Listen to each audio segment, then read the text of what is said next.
Hi everybody, welcome to my channel. I'm Creative Katie Karen Burchill. In today's video, we are going to take something from the recycling bin and start an art journal page.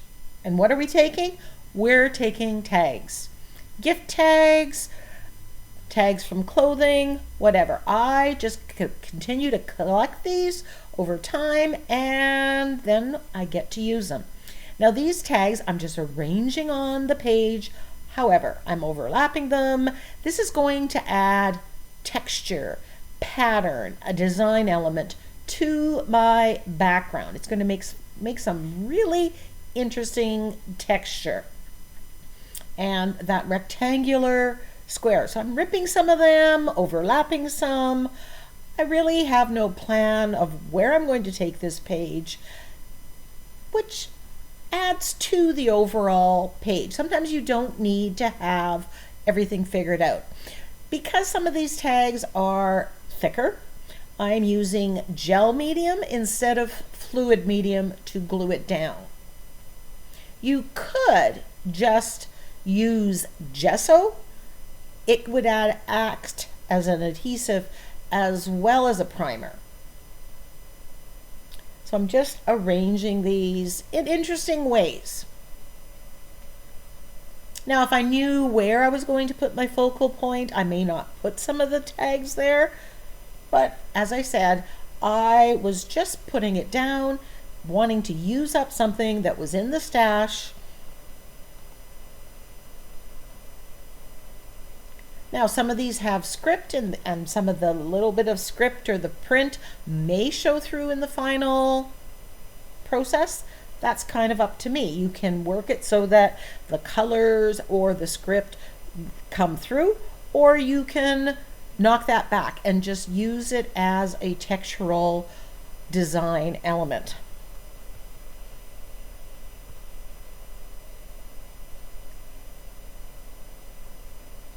So once this is all glued down, I want to make sure that it's completely dry. And then I am going to give it a good coat of gesso. I want all the tags and the paper behind it to take paint or whatever medium I'm throwing at it in the same way. So this kind of neutralizes everything. Some of those tags were shiny and some were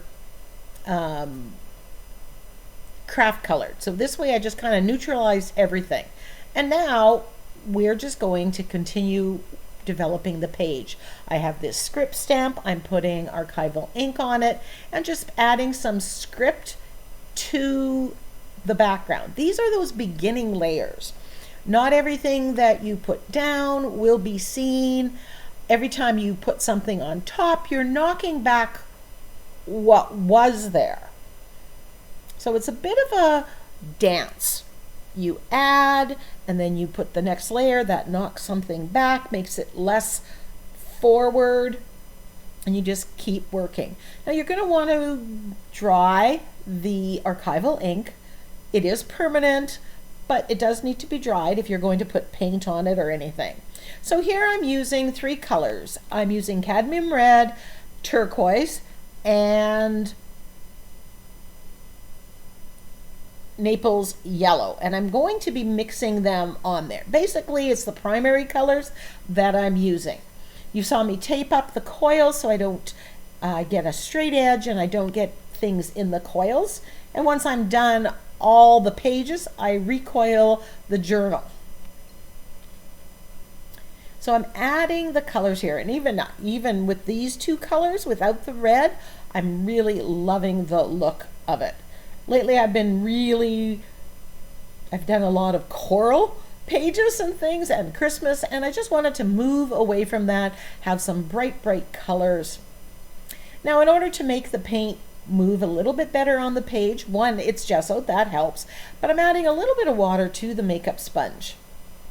And then I'm just mixing it. I'm building up the colors. I can brighten them by adding additional layers of them. I want to get some of that mixing of the colors, so where the red and the blue meet, you get purple, you get kind of an orange when you mix the red and the yellow, and greenish when you have the blue. But in order to get those other colors, you need it to be wet on wet. So I'm just tweaking it a little bit here and there. And you can see the tags aren't as prevalent right now. You can still see them, and they're adding a element to the background.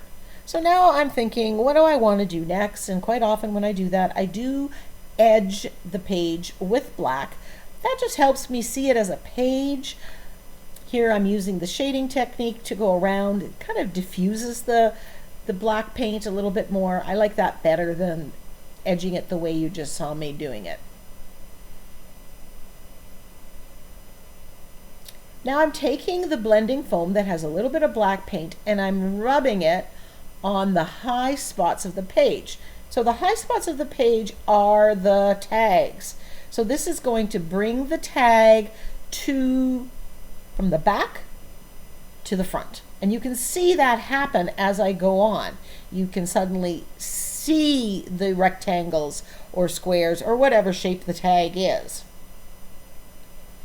I'm not obliterating the color that it is. I'm mainly wanting the edges to outline it. And we're going to do more to bring out this design element.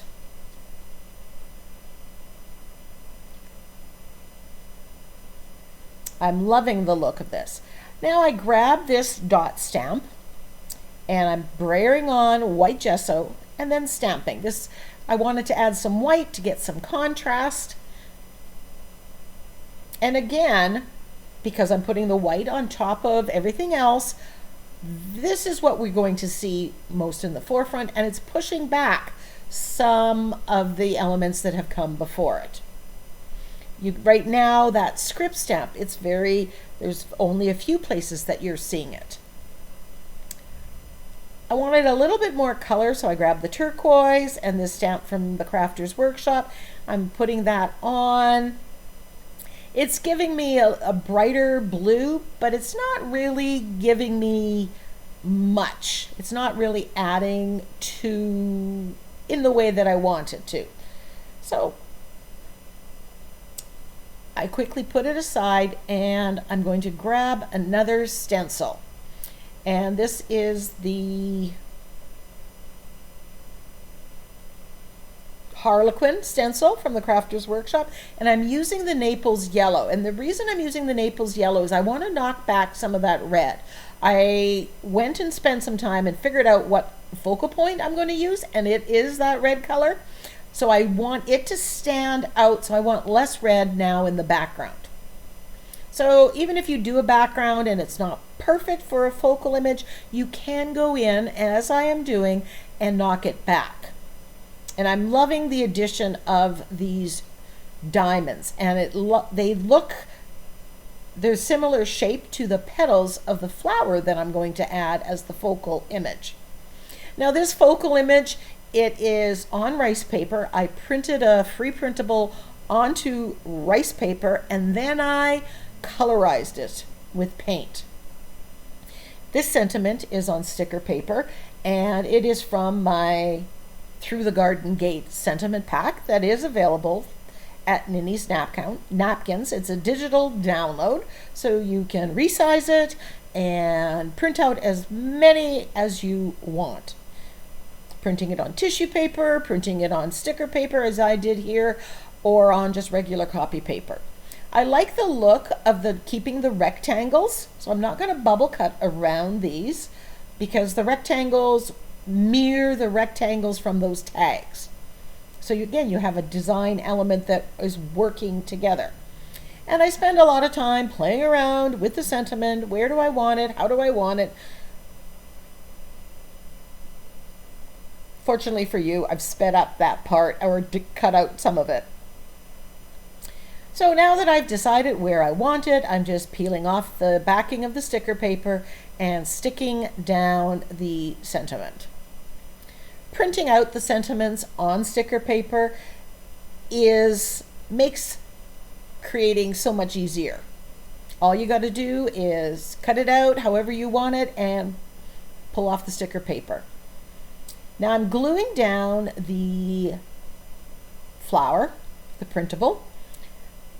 with fluid matte medium. I'm putting a good coat underneath, and then I'm putting a good coat on top because I know I'm going to do some shading and I want it to be a non-porous surface.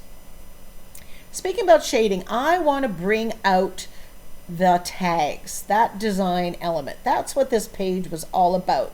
And here you see me using the floating acrylic, my shading technique. I'm using black acrylic paint and my angle brush. I'll link that video if you're interested in learning this technique. It's one that I use all the time.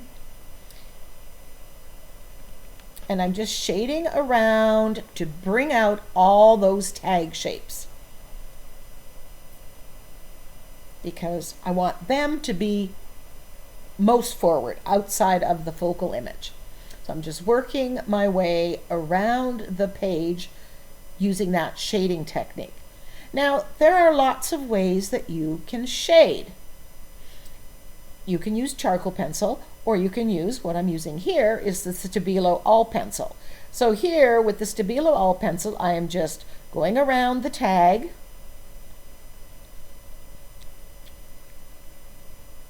putting a little bit of the Stabilo down, and then I'm using my angle brush, but it's just water.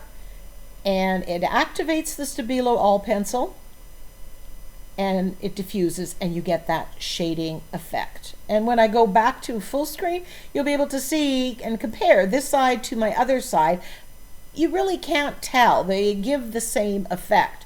The only difference is, or one of the biggest differences, I should say, is the Stabilo All Pencil is not permanent. So if I was to put water on this or wanted to varnish it, it would reactivate. As soon as anything wet hits it, it's going to reactivate. Whereas my floating acrylic technique, shading technique that I did on the other side, is permanent when it's dry. So do what works for you, but make the adjustment. If something is going to reactivate, you need to be aware of that and limit what you do afterwards. So here I'm just continuing with the Stabilo All Pencil. I've sped up the video.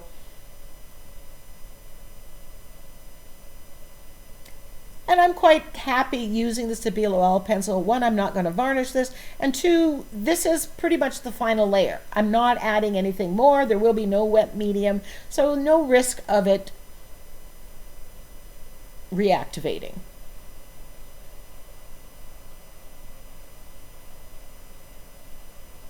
I'm loving how those rectangles and shapes of the tag shine through. So now that the tags are forward, I want to work on my focal image, and I'm just adding a little bit of black shading on some of the petals to bring them out, so it doesn't look as flat as it is.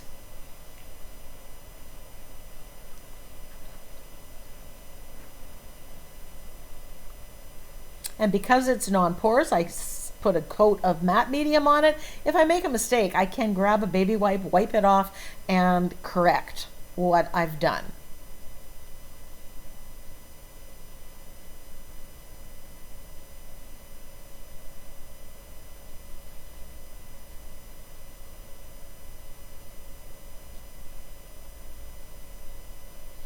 You could also use the same shading technique and add highlights with white. I didn't do that on this page. I could have. I still could.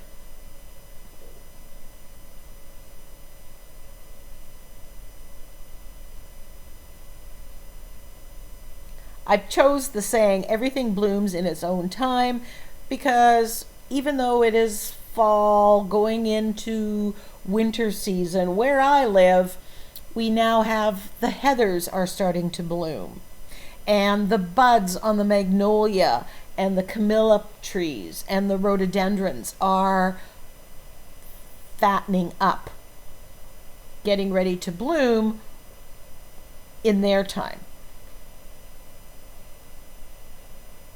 So I'm adding a little bit of gold to the center just to have a little shimmer.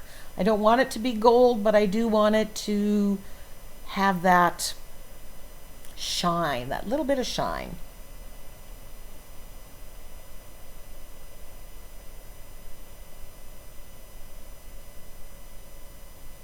And then I'm splattering with gold to add a little more bling to my page. And I love how everything came together here. I'm really liking the look of the Harlequin stencil in the background. I like how it mirrors the shape of the petals of the flowers.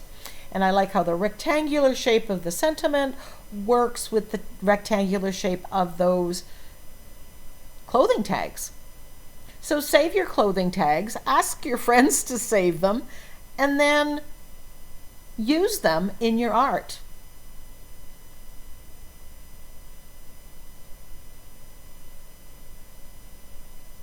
And there, we are done. I hope you like this page as much as I do.